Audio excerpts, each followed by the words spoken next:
More than 2,500 years ago, there rose a city unlike any other the ancient world had ever seen or would ever see again. Not a city of grand temples, not a city of painted columns or marble market squares, a city of men. Her name was Sparta, and the story of her 300, the most legendary soldiers in all of recorded human history, begins not on a battlefield drenched in blood and glory, but here, in the quiet, in the valley, in the very soil that shaped them long before any Persian arrow ever darkened the sky. To understand the 300, we must first understand what Sparta was, because Sparta was not simply a city-state in the way that Athens or Corinth were city-states. Sparta was an idea, a philosophy made flesh, a society that looked at the full complexity of human civilization, its arts, its commerce, its philosophy, its comfort, and deliberately, methodically, chose one thing above all others: strength, not cruelty, not savagery. Those are lazy words that history has sometimes carelessly applied. What Sparta chose was discipline, the kind of discipline so total, so complete, so woven into every hour of every day, from the moment of birth until the moment of death, that it produced something the ancient world could scarcely believe when it encountered it on open ground. A soldier who did not merely fight well, a soldier who could not conceive of fighting badly.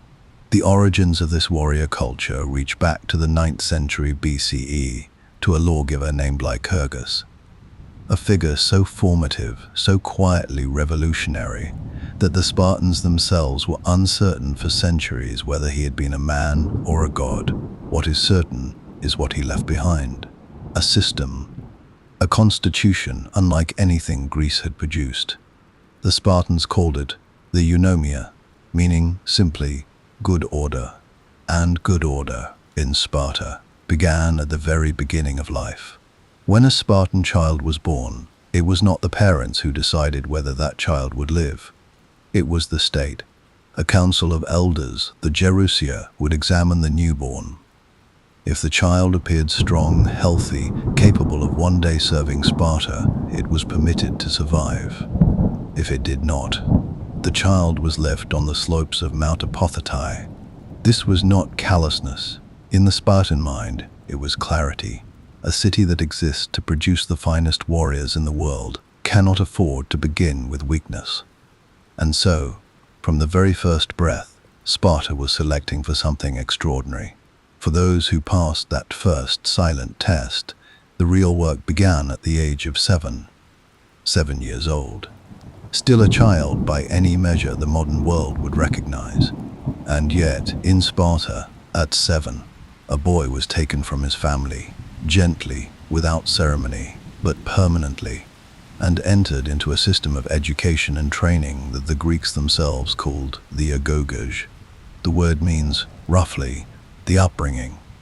But that translation does not quite carry the weight of what it truly was.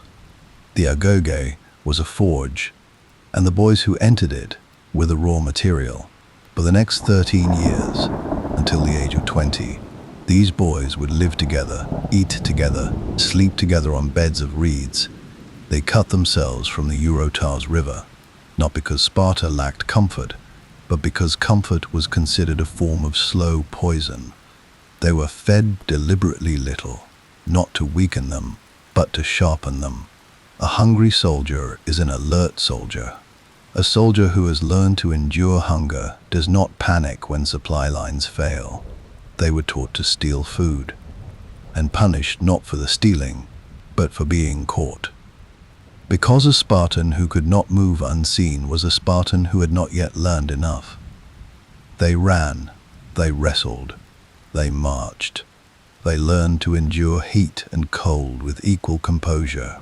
They were trained in the pankration, a form of total combat with almost no rules, that blended wrestling and striking into something closer to controlled violence than sport. They were flogged, sometimes publicly, sometimes as ritual, not as punishment, but as practice. practice for pain, practice for silence, because a Spartan warrior was expected to receive a wound and continue, to receive a wound and say nothing. By the time a Spartan man had completed the agoge, had served his years in the Cryptia, the shadow service where young soldiers lived alone in the wilderness, surviving by their own skill, and had been voted into one of Sparta's elite military messes, the Syssitia, he was something the ancient world had no precise word for. He was not simply a soldier. He was the distilled result of 20 years of the most rigorous human development program the classical world ever conceived. And there were, at their height, thousands of them, which makes what happened in 480 BCE all the more remarkable, because when the Persian Empire, the largest empire the world had yet seen, turned its eyes toward Greece, it was not thousands of Spartans who rose to meet it at the narrow coastal pass of Thermopylae. It was 300. Only 300. And the world has never quite recovered from what happened next. Part 2-2. The Storm from the East. To understand why 300 men walked into a mountain pass to face the largest army the ancient world had ever assembled, we must first understand the world that sent that army. We must understand Persia, not the Persia of popular imagination, not the caricature of Eastern excess that later centuries would construct around it to make the Greek resistance seem more heroic by contrast. The real Persia, the Achaemenid Empire at the height of its extraordinary power, stretching from the Aegean coast in the west to the borders of India in the east, from the Caucasus Mountains in the north to the deserts of Egypt in the south. An empire of perhaps 50 million people, a political entity so vast that its king could command armies drawn from dozens of nations, speaking dozens of languages, carrying dozens of different weapons, and still move them as a coherent force across thousands of miles of road. This was not a minor regional power looking for border adjustments. This was the world's only superpower, and it had decided that Greece needed to be reminded of that fact. The trouble had begun, as so much trouble does, with an insult that grew into a war. In 499 BCE, the Greek cities of the Ionian coast, the western edge of Persia's territory, settled by Greek colonists generations before and now administered as Persian subjects, rose in rebellion against their Persian governors. The revolt, known to history as the Ionian Revolt, was not born of simple resentment. It was born of a particular Greek understanding of freedom that Persian imperial administration could never quite accommodate, no matter how practical and generally tolerant that administration was in other respects. Greeks governed themselves. They voted. They argued in public squares about who should lead them and how. Persian subjects did not do these things. And the Ionians, who remembered what Greek life had looked like before the empire arrived, found the memory increasingly difficult to live alongside. They fought for 6 years, and they asked the Greek mainland for help. Most of the mainland city-states declined. The politics were complicated. Persia was very large and very far away in the imagination of men who had never stood in its shadow. Athens sent 20 ships. The city of Eretria sent 5. It was enough help to make the revolt dangerous, not enough to make it successful. The Persians crushed the Ionian Revolt in 494 BCE with the methodical efficiency of an empire that has put down rebellions before and intends to put them down again whenever necessary. The great Ionian city of Miletus, a place of extraordinary cultural and intellectual richness, the birthplace of Greek philosophy itself, was sacked and burned. Its population was enslaved or scattered. The message was total and deliberate. And then Darius I, King of Kings, Lord of the Persian Empire, turned his attention west. He sent messengers first. This was the custom. This was how empires communicated with territories they intended to absorb. Not always with armies, not initially, but with the formal language of submission. The messengers carried a simple demand to the city-states of Greece, repeated at every city they visited: earth and water. These were the symbolic tokens of submission. "Offer us earth and water," the messengers said, "and acknowledge that your land and your sea belong to the King of Kings, and we will discuss what kind of relationship comes next." Many Greek cities complied. The island of Aegina complied. Thessaly complied. A significant portion of the Greek world looked at the size of the Persian Empire and made what seemed to them the rational calculation. Athens did not comply. The Athenians threw the Persian messengers into a pit. Sparta did not comply either. The Spartans threw theirs into a well. And then, in what was either a moment of dark Spartan humor or a perfectly composed statement of policy, and it is genuinely impossible to know which, a Spartan reportedly looked down into the well and told the messengers that they would find plenty of earth and water down there. This response said everything there was to say about how Sparta intended to engage with the concept of Persian submission. It was not negotiated. It was not nuanced. It was not accompanied by diplomatic qualifications or anxious reassurances. It was a well. Darius sent his army in 490 BCE. A fleet of 600 ships crossed the Aegean carrying perhaps 25,000 soldiers, a significant force by the standards of any Greek city-state, though a relatively modest one by Persian imperial terms. The target was Athens, the primary source of Ionian support. The secondary target was Eretria, which had also sent ships. Eretria fell first. 5 days of siege, followed by betrayal from within its own walls, and the city was taken, burned, and its population deported to a village in the Persian interior, where their descendants would still be speaking Greek, isolated and bewildered by the distance centuries later. Then the Persian fleet turned toward Athens. What happened next? On the plain of Marathon in September of 490 BCE is one of the most consequential battles in the history of Western civilization, and it deserves more than a summary. But for our purposes, the essential fact is this: the Athenians, badly outnumbered and fighting without meaningful allied support, defeated the Persian force so comprehensively that the army re-embarked its ships and sailed home. Marathon changed everything. Not because it ended the conflict, it did not, but because it proved something that most of the Greek world had quietly assumed was impossible. Persia could lose. A Greek city, without cavalry, without the imperial resources of a continent, without anything except well-trained soldiers and a commander willing to attack when the mathematics suggested otherwise, had met the army of the greatest empire on earth on open ground and sent it home. The psychological effect of this discovery on the Greeks was enormous. The psychological effect on Darius was perhaps even larger. He began immediately organizing a second, much larger expedition. He would not send a raiding party to make a point. He would send an army of conquest. Greece would be absorbed into the empire, thoroughly and permanently, and the insult of Marathon would be placed into the historical record as a footnote, the brief, futile resistance of small cities before the inevitable. He died before he could launch it. 3 years after Marathon, in 486 BCE, Darius I was gone, and the empire passed to his son, Xerxes. Xerxes I. I was not his father. This is worth saying carefully, because it is not an insult. Darius had been a genuinely exceptional ruler, a builder of systems, a man who had stabilized and organized a vast empire with an administrative intelligence that the ancient world recognized and respected.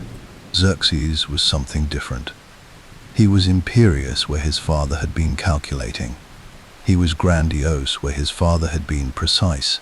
He had grown up as the son of the most powerful man on earth, raised in a court that had reinforced every hour of his life. The understanding that his will was, for practical purposes, the will of the universe. This made him capable of things that a more cautious man would never attempt. It also made him capable of mistakes that a more cautious man would never make. He spent 4 years preparing for the invasion of Greece. 4 years of the full resources of the Persian Empire, organized toward a single objective, and the preparation was on a scale that the ancient world had simply never seen. Ancient sources, Herodotus foremost among them, writing within living memory of the events, give figures for the Persian army that modern historians regard as impossible.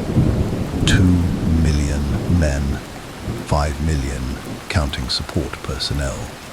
These numbers belong to the realm of propaganda rather than logistics. Modern scholarship, working from realistic calculations of what armies of that era could feed, move, and supply, estimates the Persian invasion force at somewhere between 100,000 and 300,000 fighting men. In the context of 480 BCE Greece, this distinction is nearly meaningless. Even the conservative estimate represented an army larger than the entire military-age male population of most Greek city-states combined. The Persian navy alone, the fleet of ships that would support the army's coastal advance, numbered somewhere between 600 and 1,200 vessels, each carrying soldiers, supplies, and the infrastructure of an empire on the move. Xerxes did not simply march to Greece. He moved the world toward it. He ordered a canal cut through the peninsula of Mount Athos, where a previous Persian fleet had been destroyed in a storm, so that his ships would not have to round the dangerous headland. He ordered 2 bridges of boats constructed across the Hellespont, the narrow strait between Asia and Europe, each bridge made of hundreds of ships lashed together side by side and covered with planking and earth, so that his army could walk across the water as though it were solid ground. When a storm destroyed the first set of bridges before they could be used, Xerxes, according to Herodotus, ordered the Hellespont itself to be whipped, 300 lashes delivered to the water, and had the men who built the first bridges executed. This was the character of the man whose army was now walking toward Greece. The Greeks were not unaware of what was coming. For 3 years before the invasion, the Persian preparations were the subject of anxious debate in every city from Corinth to Athens to Sparta. Spies returned with reports. Traders brought stories. The scale of what Xerxes was assembling was not a secret. It was, in fact, intended not to be a secret. Part of the strategy of overwhelming force is that the enemy hears about it in advance and loses the will to resist before the first spear is thrown. For many Greek cities, the strategy worked exactly as intended. Thessaly submitted. Macedon submitted.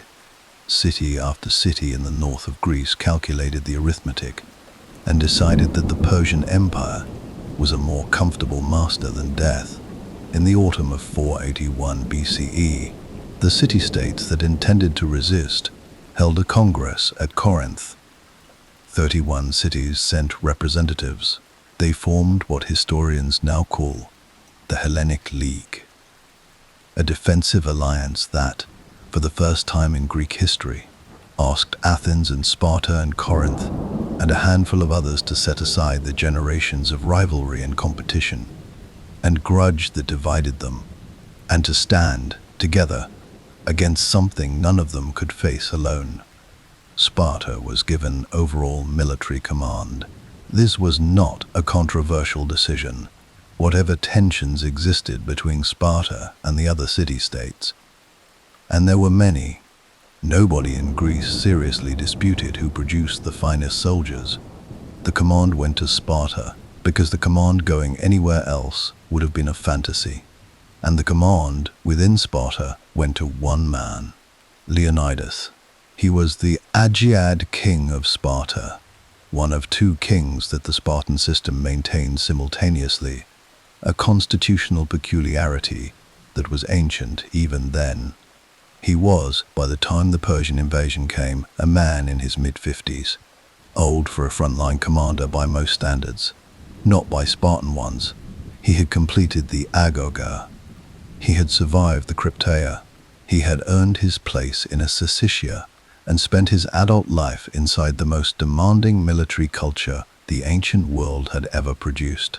He was not a man who had watched Sparta's system from a distance and administered it from behind a desk. He was a product of it, bone deep, in the way that only those who have lived it from childhood can be. The ancient sources describe him as measured, controlled, a man who spoke infrequently and precisely, which was entirely consistent with a culture that had turned brevity of speech into its own form of discipline.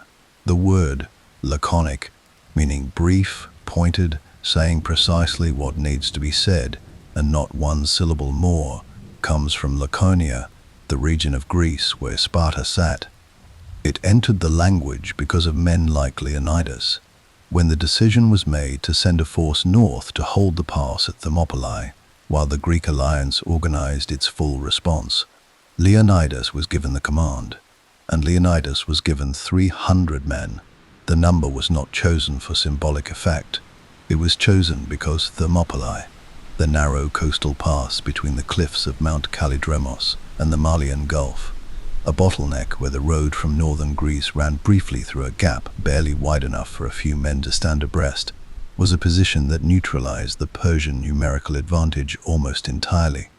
In that specific geography, 300 Spartans fighting in the phalanx formation they had trained for since childhood could hold a line that 3,000 Persian soldiers could not easily break, because the Persians could only bring a handful to bear at any moment. The pass made the numbers almost irrelevant. Almost. The 300 were not chosen at random. Leonidas selected each man personally, and the criterion he applied was one that says everything about what he understood this mission to be.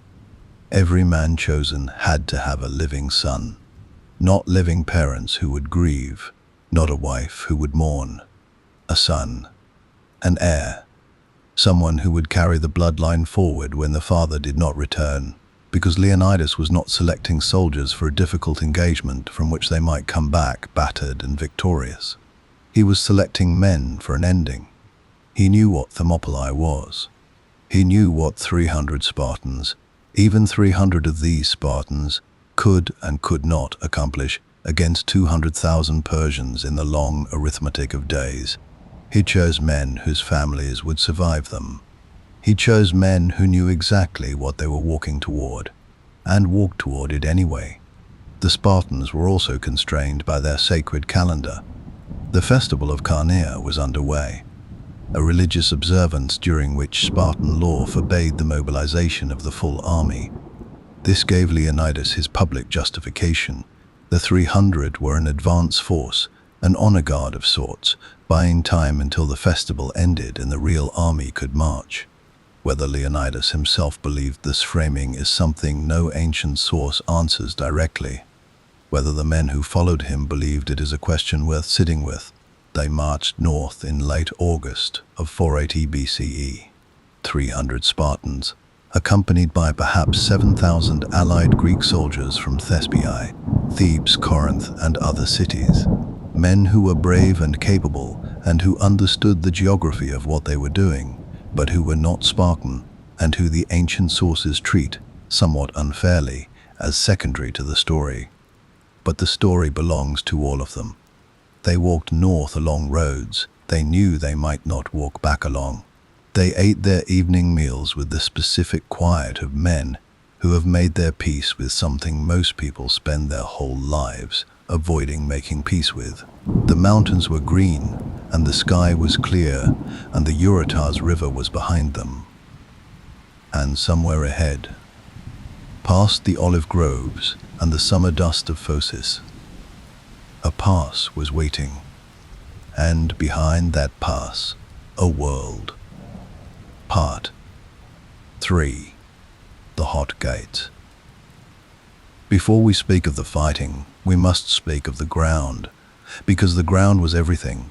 The ground was the reason 300 men could hold 200,000 at bay for 2 days, and nearly a third. The ground was the reason Leonidas chose this particular place above every other defensive position available to him in northern Greece. The ground was, in the fullest sense of the word, the weapon, and Leonidas wielded it with the same deliberateness that he wielded the spear. The place was called Thermopylae. In Greek, The name means the hot gate. It earned that name from the sulfurous hot springs that bubbled up from the earth at the base of the cliffs. Warm, mineral-rich water that steamed in the cooler air of morning and gave the pass a quality that visitors described as otherworldly, as though the earth itself was exhaling, as though the ground beneath was restless with something the surface could not quite contain. Standing at Thermopylae in 480 BCE, looking north, you would have seen this: a coastline curving gently along the Malian Gulf, the water grey-green and calm in the early morning light. To your left, the sea, close enough that a man could throw a stone into it from the road without effort.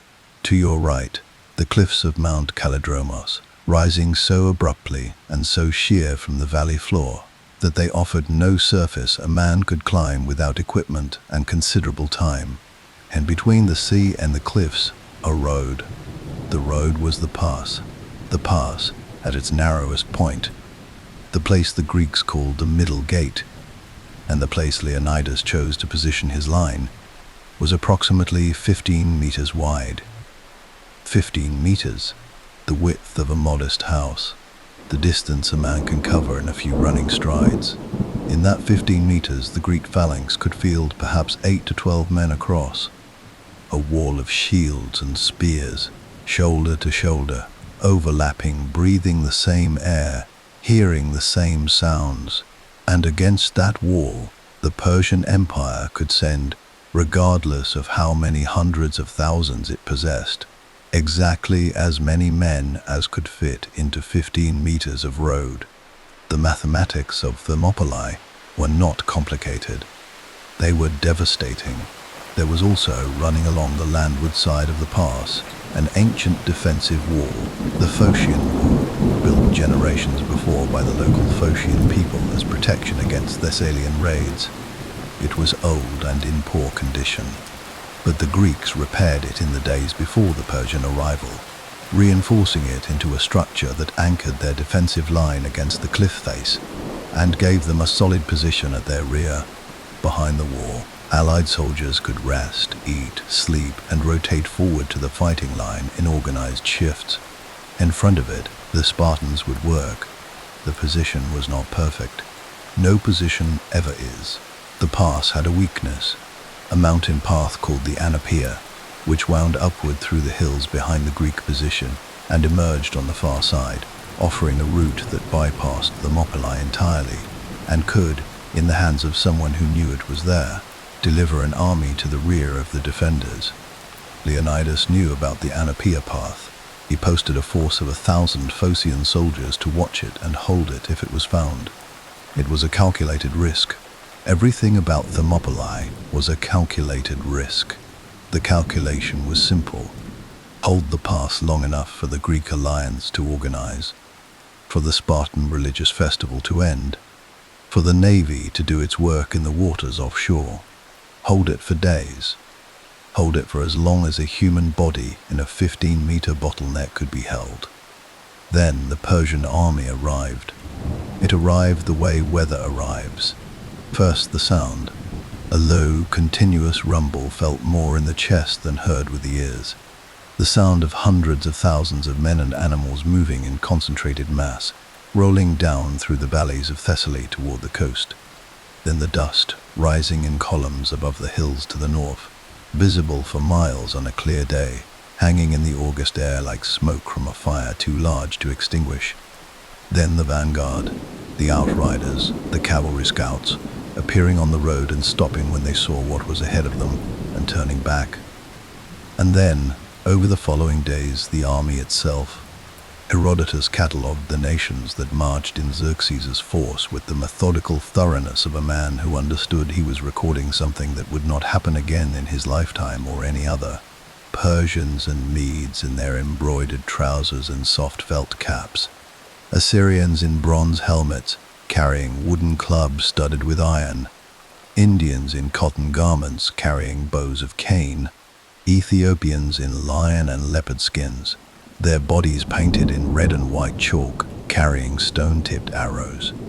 Arabians in flowing robes, Caspians, Sarangians, Paracanians, Armenians, Lydians, Mysians, Thracians. A catalogue of the ancient world's peoples assembled under one king, moving under one banner, carrying the full weight of the largest empire the earth had yet produced. The cavalry, which numbered in the tens of thousands, and which on open ground would have made the engagement utterly hopeless for any Greek force, was useless at Thermopylae. There was nowhere for it to operate. The pass was too narrow, the footing too uncertain, the compressed space too lethal for horses that needed room to maneuver and build speed. Xerxes' greatest tactical advantage, the ability to envelope and outflank, to hit from multiple directions simultaneously, to use mass and mobility to simply overwhelm a defensive position, was neutralized entirely by 15 meters of road and a cliff face. He sent for intelligence. His scouts returned with reports that baffled his Persian commanders. The Greek soldiers at the wall, they said, were exercising. Some were wrestling. Others were combing their hair. Combing their hair. Xerxes consulted Demaratus, a former Spartan king who had been exiled from Sparta years before, and had found his way into the Persian court, and who was one of the few men in the entire Persian expedition who actually understood what was waiting at the pass. Demaratus told him what the combing of hair meant. It was a Spartan tradition, practiced before a significant fight, a ritual, a preparation. These men, Demaratus said, intend to dispute this pass with you, and they are Spartans. You should prepare yourself for the most difficult fighting of this campaign. Xerxes reportedly found this very funny. He waited 4 days for the Greeks to lose their nerve and withdraw. They did not withdraw. They combed their hair and wrestled and ate their evening meals, and waited with the specific patience of men who have been trained since childhood to master the space between stillness and action. On the 5th day, Xerxes sent in the Medes. The first wave broke like water on stone. The Medes were not bad soldiers. They were experienced, disciplined, adequately equipped, and motivated by the full authority of the Persian Empire pushing them forward from behind. In some accounts, literally, with officers positioned at the rear of the assault columns to ensure that hesitation was more dangerous than advance. They outnumbered the Greek force by a ratio that should have made the outcome academic. They came forward into the pass in numbers that the narrow ground could barely accommodate, pressing shoulder to shoulder, pushing toward the Greek line. What they encountered was something their experience had not prepared them for. The Spartan phalanx. The phalanx formation was not unique to Sparta. It was the standard fighting system of the Greek world, used by every city-state's army with varying degrees of proficiency. But proficiency is the wrong word for what Sparta brought to it. Sparta brought something that went beyond technique, beyond drill, beyond even the extraordinary physical conditioning of the agoge. They brought a collective psychology that had no equivalent anywhere else in the ancient world. A Spartan warrior in the phalanx carried a large round shield. The aspis, approximately a meter in diameter, made of wood and faced with bronze, held on the left arm so that it covered not only his own body from chin to knee, but also the right side of the man standing to his left. The phalanx was not a collection of individual fighters. It was a single organism. Every shield covered 2 men. Every man depended on the shields of 2 others. The strength of the formation was not additive. It was multiplicative. A phalanx of 300 Spartans was not 300 individual combat capabilities combined. It was 300 individual combat capabilities fused into something that functioned as a single, nearly impenetrable surface. The spears were the doru, long between 2 and 3 meters, ash-shafted with a leaf-shaped iron head at one end and a bronze spike at the other. In formation, the first 2 or 3 rows held their spears horizontally, creating a thicket of iron points, extending well beyond the front face of the shields. Men in the rows behind held their spears at angles, adding to the bristling forward face and providing additional weight to push the formation forward. The rear rows simply pushed. locked shields, spears forward, every man leaning his weight into the back of the man ahead.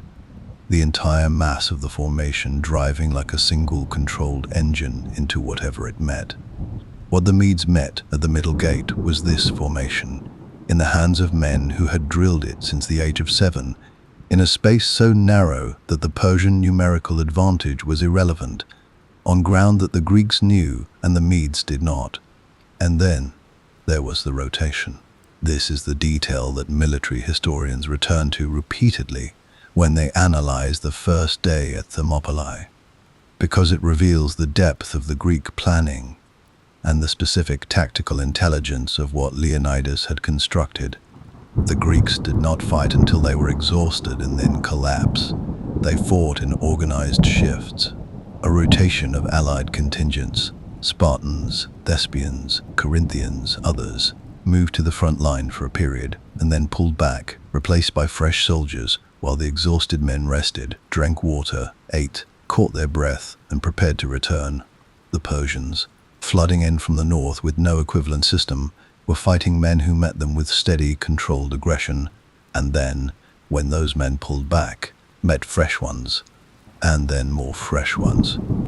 The line never tired, because no individual part of it was allowed to reach exhaustion before being relieved. The Medes were broken. They pulled back in disorder, leaving their dead in numbers that the ancient sources describe as appalling, but which no longer surprise us, given what we understand about what a Spartan phalanx does to a compressed infantry column in a 15-meter pass. Xerxes, watching from a throne set on a hillside overlooking the pass, reportedly stood up 3 times during the fighting, not in celebration. In alarm, he sent in the immortals. The 10,000 immortals were the elite of the Persian military, the royal household troops, so named because their number was always kept at exactly 10,000 regardless of casualties. A fallen immortal replaced immediately so that the formation never visibly diminished. They carried better weapons than the Medes. They were better trained. They had won on every significant battlefield the Persian Empire had contested for generations. They wore embroidered robes over their armor and golden pomegranates on the butt spikes of their spears, and they moved with the confidence of soldiers who had never been told they could lose. They entered the pass. They encountered the phalanx. What happened next was, if anything, worse for the Persians than what had happened with the Medes. The immortals' equipment, shorter spears, wicker shields that offered less coverage than the Greek aspis, was optimized for open ground fighting where the longer Persian line could envelop an enemy. In 15 meters, envelopment was impossible. The wicker shields bent and broke against Greek iron. The shorter spears could not reach past the extended doro of the Spartan front rank, and the immortals, for all their excellence, had never trained in anything comparable to the agoge. They were fine soldiers. They were not, in this specific configuration, a match for what they were fighting. The ancient sources record a detail that has stayed in the historical memory of this battle because it illuminates something essential about the Spartan tactical mind. At certain points during the fighting, the Greek line would suddenly and apparently break, the soldiers pulling back, opening gaps, appearing to scatter in disorder. The Persians, seeing this, would surge forward into what looked like an opportunity.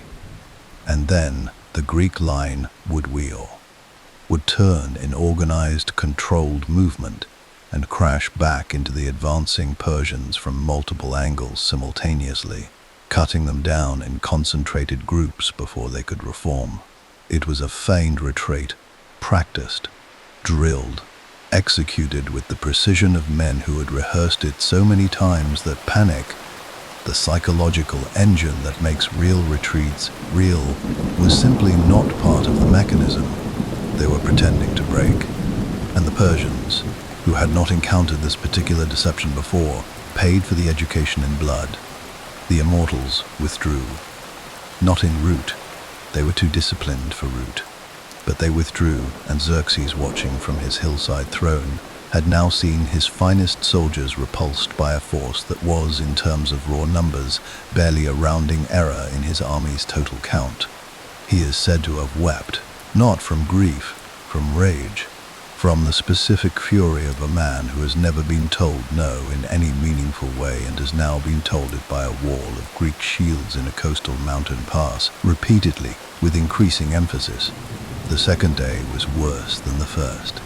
Fresh Persian contingents rotated through the assault in waves that the ancient sources describe as continuous, relentless, and catastrophically ineffective.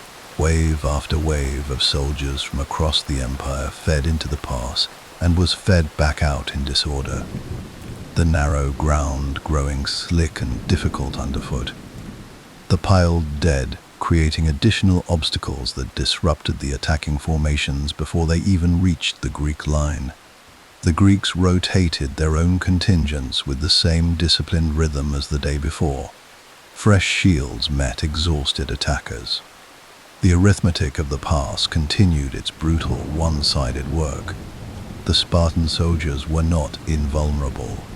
This is important to say clearly, because the legend of the 300 can drift into myth if we allow it, into the comfortable story of superhuman warriors who simply could not be touched. They were touched, they bled, they took wounds that would have removed less conditioned men from the line entirely, and continued fighting because the ego-gay had specifically trained them to do exactly this, to receive damage and continue. To assess a wound with the same emotional detachment one might apply to a problem in logistics, and decide, rationally, that it was not sufficient to stop. Men rotated out of the line not only for rest, but to receive rough battlefield medical treatment, wounds dressed and bound, before returning. And they killed. They killed with the systematic, almost industrial efficiency of a fighting system that had been refined and drilled over 2 decades per man, multiplied across 300 men, all of it compressed into 15 meters where there was nowhere for the enemy to go except into the spears. Persian commanders were beginning to understand something that Demaratus had tried to tell Xerxes 4 days before. This was not a delaying action by men waiting for a better opportunity. This was something else entirely. This was men doing what they had been made to do, in the place most suited to the doing of it, with a focus so complete that the concept of retreat existed for them only as a tactical tool. The pass had held for 2 days. It would hold for a third. And then, in the evening of the second day, a man came to the Persian camp. His name was Ephialtes of Males. He was a local man, Greek, from the region surrounding the pass, a man who knew its geography, the way a person knows the landscape of their childhood. He knew something that Xerxes needed. He knew about the Thermopylae path, the mountain track that wound upward through the hills behind the Greek position and emerged beyond Thermopylae, on the southern side of the pass. He offered to show the Persians the way. His motivation was money. Herodotus is direct about this, not ideology, not grievance, not any philosophical commitment to Persian dominance. He wanted the reward that Xerxes had offered to anyone who could solve the problem of the pass. He showed them the path. Hydarnes, commander of the Immortals, led his 10,000 soldiers up the Thermopylae track that night, guided by Ephialtes, moving in the darkness through forests that concealed them from the Phocian lookouts until they were nearly upon them. When the Phocians realized what was happening, the sound of boots on leaves, the sudden emergence of 10,000 armored men from the tree line, they did not hold. They retreated upward into the hills, sending runners ahead to warn the Greeks below. The runner reached Leonidas before dawn. He gathered his commanders in the pre-dawn darkness and told them what was coming. The Thermopylae path would deliver 10,000 immortals to their rear by morning. The pass could no longer be held. The choice facing every man in the allied force was now stark and complete. He released them. He sent the allied contingent south. The Corinthians, most of the Arcadians, the Mycenaeans, the soldiers of a dozen other cities who had held their positions bravely through 2 days of relentless assault, and who had families and cities to return to and futures worth returning for. He told them to go. The Thespians refused to leave, all 700 of them, soldiers from the small city of Thespiae that lay directly in the Persian line of march.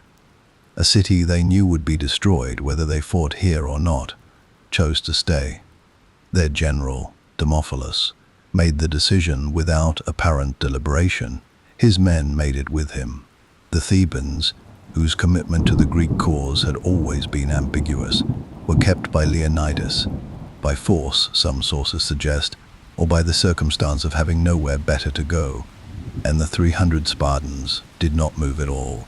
They had never intended to. This was always where they were going to be at the end.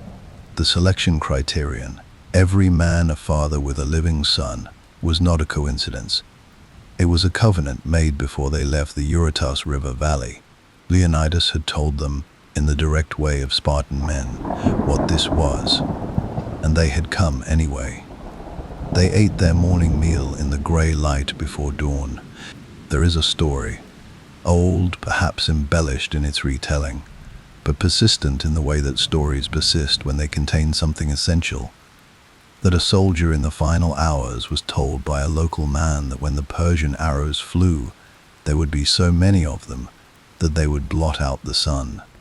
The soldier, his name given in some accounts as Dionysus, reportedly smiled. "Good," he said, "then we will fight in the shade." The pass was waiting.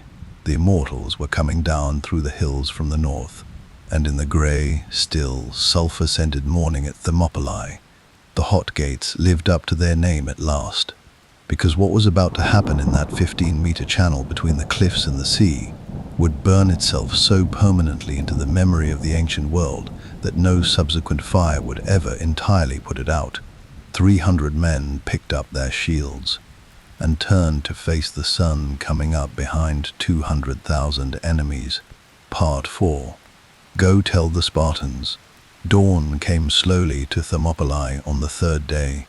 It came the way all difficult mornings come, with a reluctant light filtering through the hills to the east, touching the water of the Malian Gulf first, then the road, then the cliffs, then the faces of the men standing in the pass.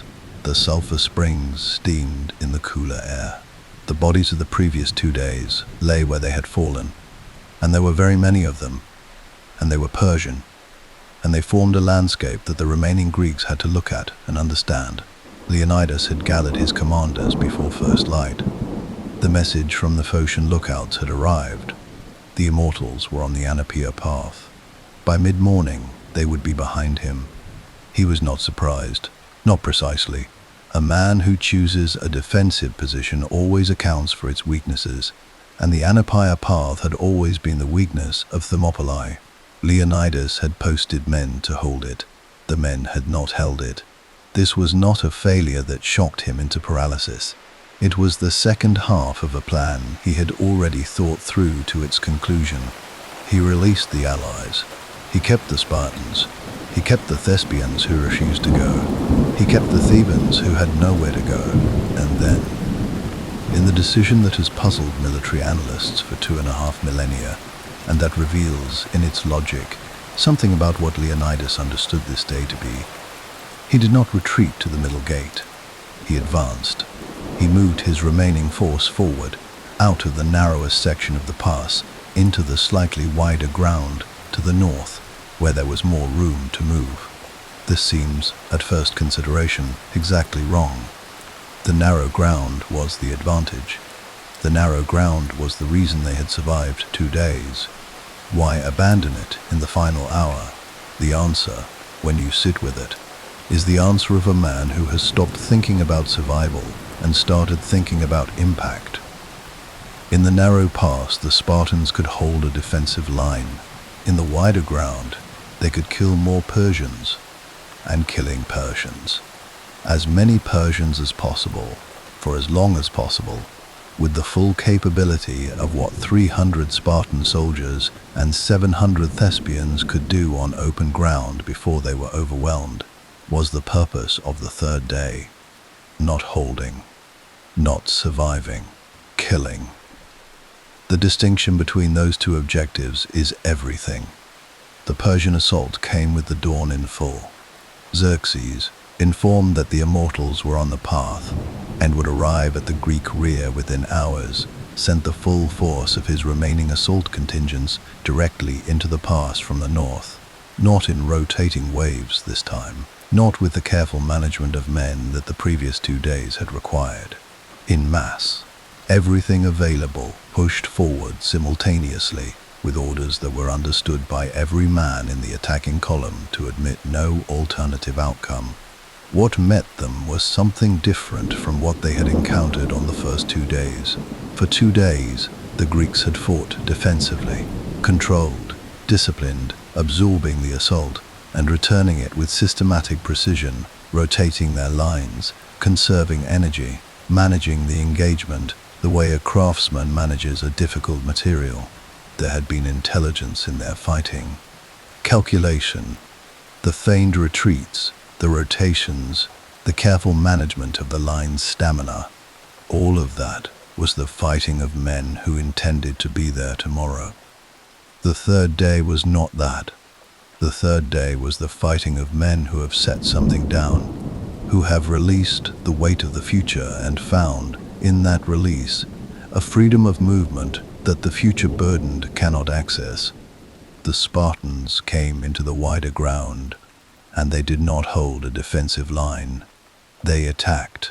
They drove into the Persian mass with an aggression that the previous 2 days, controlled and deliberate as they had been, had not displayed, because the previous 2 days had required restraint, and the third day required nothing of the sort.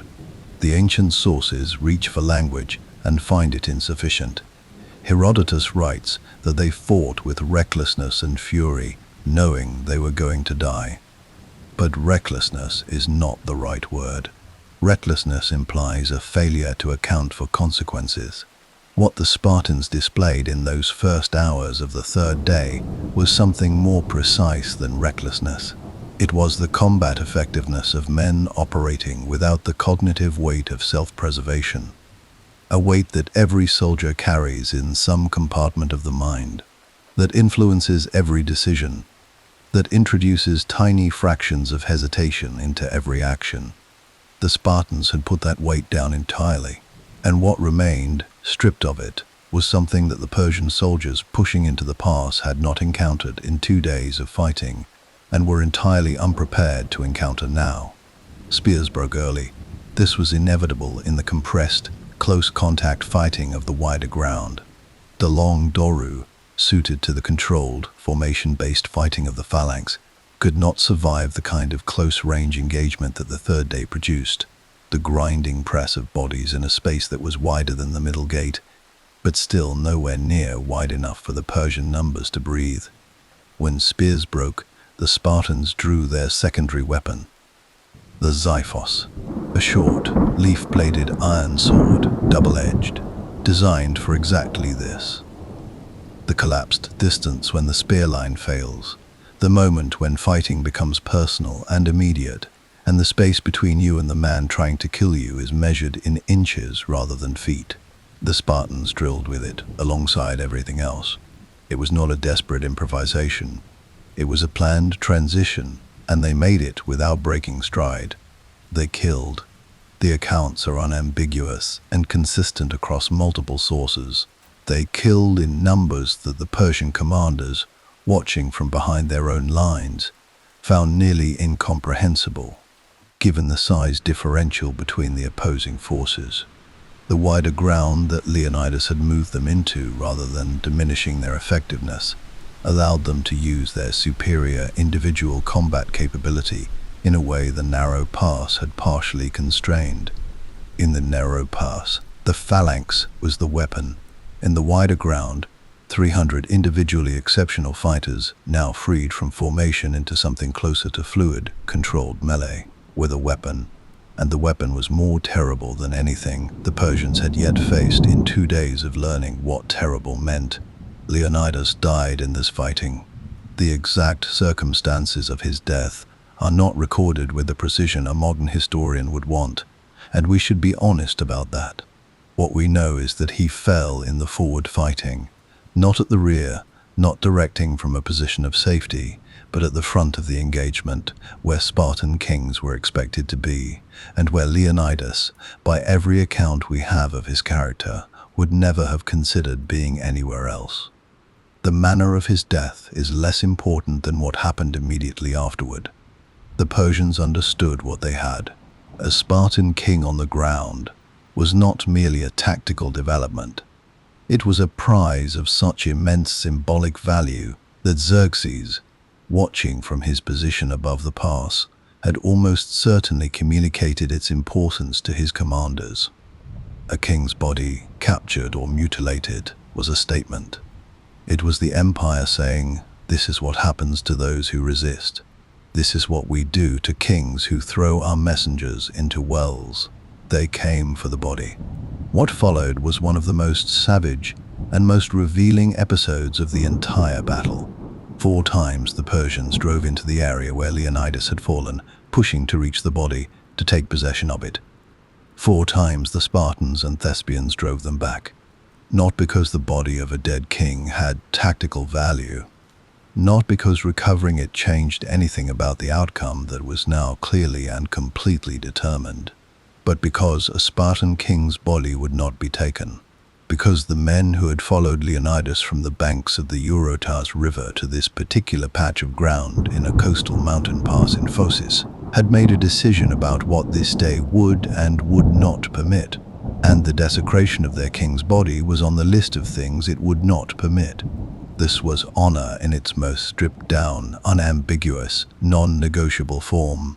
Not honor as abstraction, not honor as social performance. Honor as a physical act performed by specific men in a specific place against an overwhelming force at the cost of blood they could not afford to spend. They recovered the body, and then they fell back to the small hill. It sat just inside the Greek position, a low rise of ground near the ancient Phocian wall, unremarkable in any other context, the kind of feature a traveler would pass without noting. On the 3rd morning at Thermopylae, it became the last place the Spartans held. They made their stand there. The surviving Spartans and Thespians compacted now into a diminishing circle, the Persian army closing around them from the north as the Immortals, having completed their march around the Thermopylae path, arrived at the Greek rear. The encirclement was complete. There was no direction to go. The circle of men on the hill shrank as men died, closed tighter as it shrank, the shields interlocking at closer and closer range, until the formation was less a military unit and more a knot of individuals who had made a shared decision and were seeing it through to its conclusion together. Swords broke. Men fought with spear shafts, with fists, with the bronze rims of their shields swung as bludgeons. Herodotus writes, in a passage of unusual directness even by his standards, that at the last they fought with their hands and their teeth. This detail has sometimes been treated as rhetorical excess, the historian reaching for dramatic effect. But Herodotus was writing within living memory of the battle, drawing on accounts from men who had been present in the Persian camp, from survivors of the Allied contingents who had witnessed the final phase from a distance, from the specific and particular texture of eyewitness testimony that has a quality that later invention rarely matches. The detail of hands and teeth is almost certainly true. It is the description of men who have exhausted every conventional means of killing and have not stopped. The Thebans, in these final moments, separated themselves from the remaining fighters and held out their hands to show they were surrendering. Ancient sources treat this with varying degrees of condemnation. Herodotus acknowledges it as fact without particular judgment, understanding that the Theban commitment to the Greek cause had always been a complicated thing, and that these were men who had not chosen to be on this hill in the first place. They were taken prisoner by the Persians.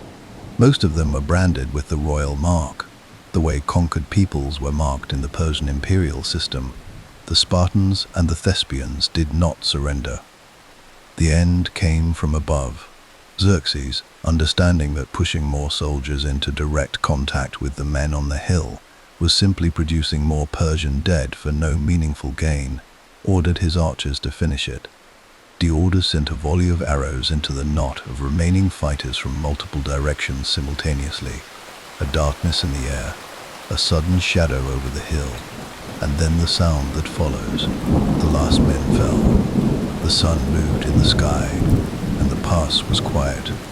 The dead were counted, or rather, the Persians tried to count them, and what they found told a story that Xerxes reportedly found deeply uncomfortable. On the Greek side, all 300 Spartans were dead. All 700 Thespians were dead.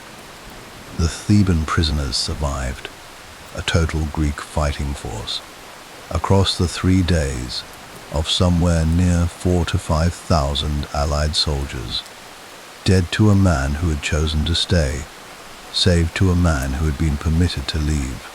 On the Persian side, the numbers are harder to establish, and the ancient sources less reliable, for the obvious reason that no empire advertises its catastrophic losses in a battle it ultimately won. Herodotus gives a figure of 20,000 Persian dead at Thermopylae. Modern historians regard this as likely inflated, as ancient casualty figures generally are. But even the most conservative scholarly estimates, accounting for the compression of the fighting, the tactical advantages of the Greek position, the 3 days of systematic killing by some of the most capable soldiers the ancient world ever produced, arrive at numbers that are extraordinary in proportion. Some estimates suggest the Persians lost between 15,000 and 20,000 men at Thermopylae, against approximately 4,000 Greeks, against 300 Spartans in the forward fighting across 3 days. Among the Persian dead were 2 of Xerxes' own brothers, Abrocomes and Hyperanthes, sons of Darius, men of the royal blood, killed in the pass by Greek spears. Xerxes, when he walked the battlefield, is said to have viewed the Persian dead with an expression that no one who accompanied him chose to describe in terms that might later be repeated in his presence. He viewed the Greek dead with something else. He had the body of Leonidas beheaded and crucified. This was not rage, or not only rage. It was a statement, and it was a statement of a specific kind. The statement of a man who understood, with the cold clarity of an imperial mind, that what had happened at Thermopylae required a response proportionate to its symbolic weight. You do not crucify the body of a dead king because you are angry with him. You do it because you are afraid of what he represents.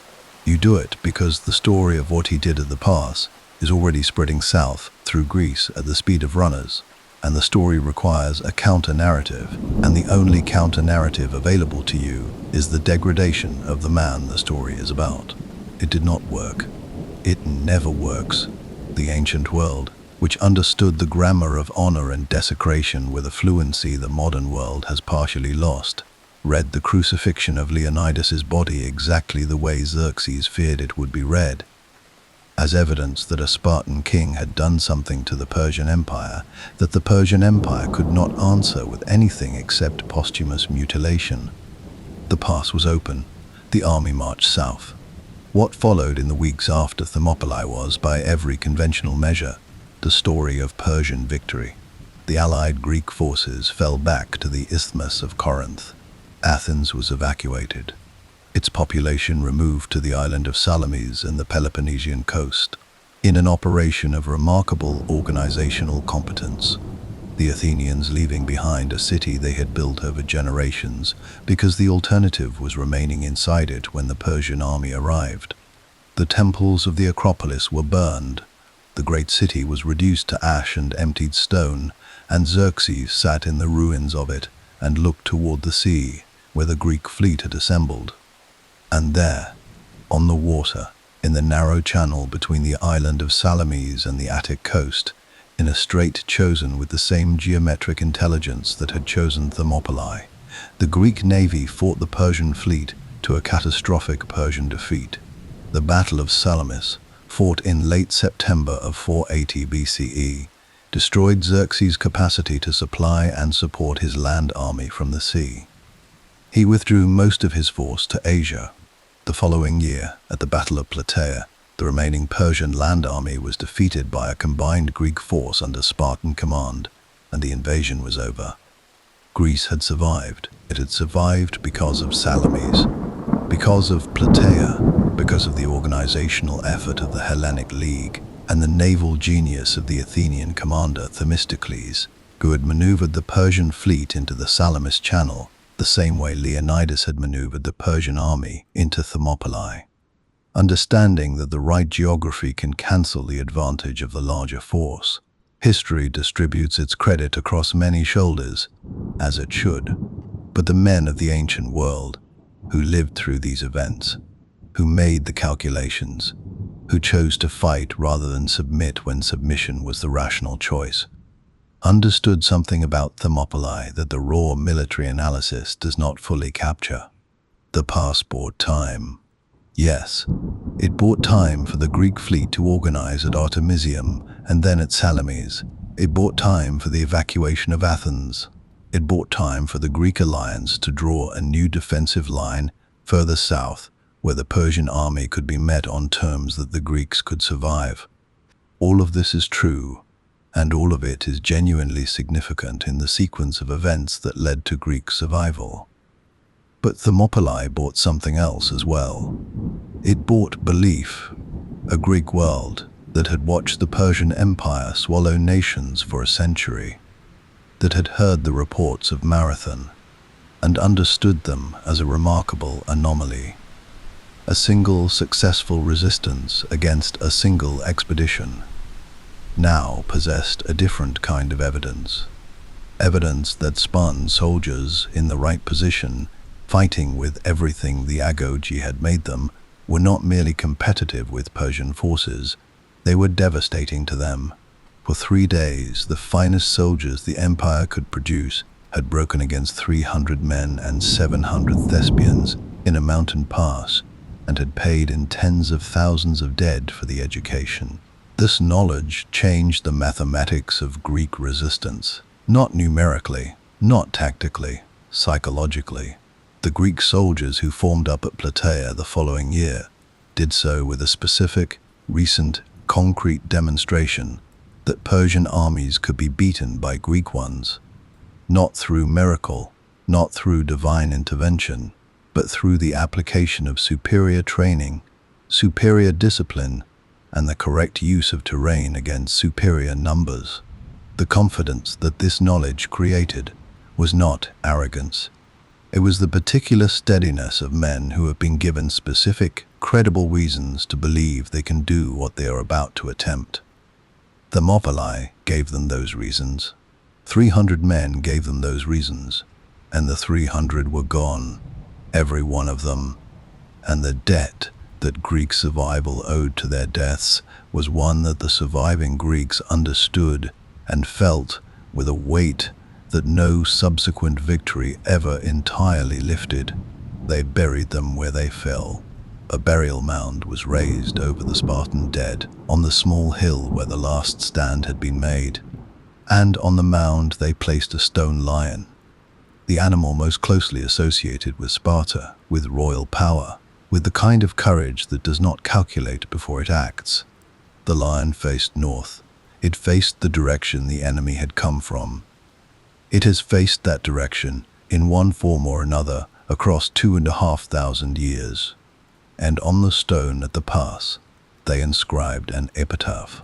It was composed, the ancient sources tell us, by the poet Simonides, and it has survived longer than the stone it was carved on, longer than the civilization that produced it, longer than any monument the Persian Empire ever built. It is among the most famous sentences in the history of human language, and its power comes entirely from what it does not say, from the absolute, lapidary restraint of a culture that had made silence an art form and brevity a religion. O stranger, go tell the Spartans that here, obedient to their laws, we lie. No boast, no pathos, no request for pity or recognition. A statement of fact addressed to a traveler, asking for nothing except the delivery of a message. We were here, we were told to hold, we held, we are dead, tell them. The economy of it is staggering when you consider what it is describing. 300 men who trained for 20 years, who were chosen for this specifically, who knew what they were walking toward, who fought for 3 days against a force that outnumbered them by a factor that arithmetic struggles to make vivid, who died, every one of them, on a small hill in a coastal mountain pass. And the epitaph they were given contained no flourishes, no grandeur, just the plain, undecorated truth, obedient to their laws, not to a king, not to a god, not even to Greece in the abstract, to their laws, to the system that had made them, that had taken them at 7 years old and shaped them across a childhood and an adolescence and an early manhood into something that the ancient world had no precise word for. They were obedient to the Agoga, to the Syssitia, to the Lycurgan constitution, to the total, all-consuming, lifelong commitment to a single value that Sparta had embedded in them so completely that they carried it not as duty, but as identity. They did not die for Sparta in the way that soldiers of other cities might die for their homeland, reluctantly, desperately, hoping for survival and accepting death when survival was denied. They died for Sparta, the way a river flows downhill, because it was the direction they had always been going, because everything Sparta had ever made them into had been pointing, from the very beginning, toward exactly this. The lion on the mound faced north for centuries after the men beneath it had returned to the earth. Xerxes marched his army south and burned Athens, and felt, perhaps, that he had closed the account, that the inconvenience of Thermopylae had been absorbed, the resistance broken, the story written.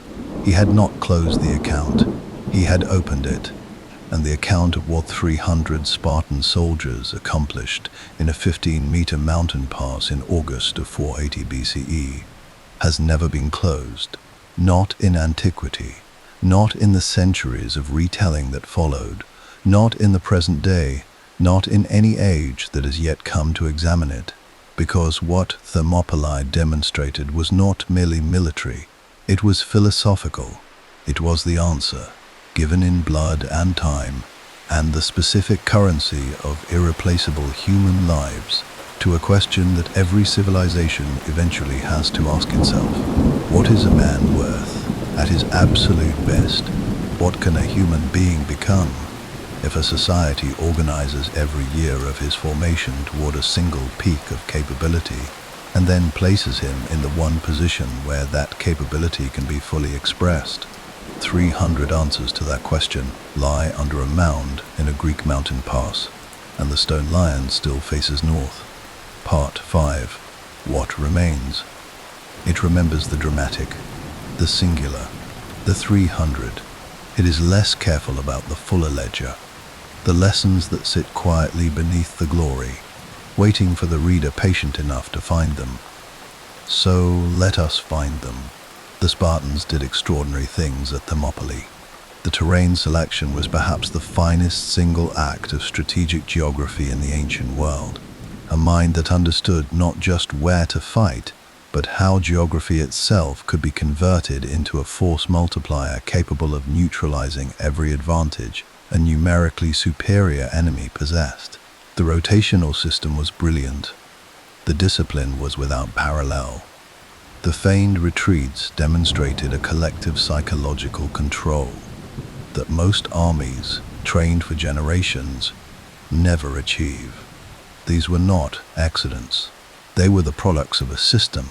The Agoge, the Syssitia, the entire Lycurgan architecture that had been refining human military capability for 2 centuries before Leonidas ever set foot in the pass. But the Spartans made mistakes. Leonidas posted 1,000 Phocians on the Anapia path, and 1,000 Phocians were not enough. Whether more men should have been sent, whether the path should have been blocked with fortification rather than guarded with soldiers, whether Leonidas, on receiving the first reports of the Persian flanking maneuver, should have withdrawn his remaining force to fight another day in a different pass. These are questions that the ancient world asked, and that military historians still ask. A living Leonidas, commanding a living body of Spartan soldiers, might have done more for Greece than a dead one could. This is not a comfortable thought. But honest history demands uncomfortable thoughts. The Persians, for their part, were not the blundering, incompetent mass that the story of Thermopylae can make them appear. Xerxes' army crossed the Hellespont, marched through hostile territory, maintained supply lines across thousands of miles, and ultimately conquered the most fortified pass in Greece, not through stupidity, but through the one method that actually worked. They found the path around. The Anapaya flanking maneuver, once executed, was perfectly sound strategy. The use of massed archery to conclude the final stand was tactically correct and logistically appropriate. Persia did not fail at Thermopylae through incompetence. It failed because of what it underestimated. An empire that had absorbed 50 nations had developed a corresponding assumption that resistance, at sufficient cost, always yields, that every people has a price at which surrender becomes rational. Persia was not wrong about this as a general principle. It was wrong about Sparta specifically, because Sparta had spent 2 centuries systematically eliminating the psychological mechanism that makes that calculation possible. The Agogage did not produce soldiers who weighed the cost of resistance. It produced soldiers for whom that particular scale had been removed entirely. You cannot negotiate with a man who has already decided. This is what Thermopylae teaches, in the end, more than tactics, more than terrain, more than the mathematics of narrow passes and rotating lines. It teaches that the preparation of the human mind and the human spirit, carried out with sufficient seriousness and sufficient time, can produce something that the largest army on earth cannot purchase, cannot conscript, and cannot overcome by simply sending more men, 300, against the world. The world, remember,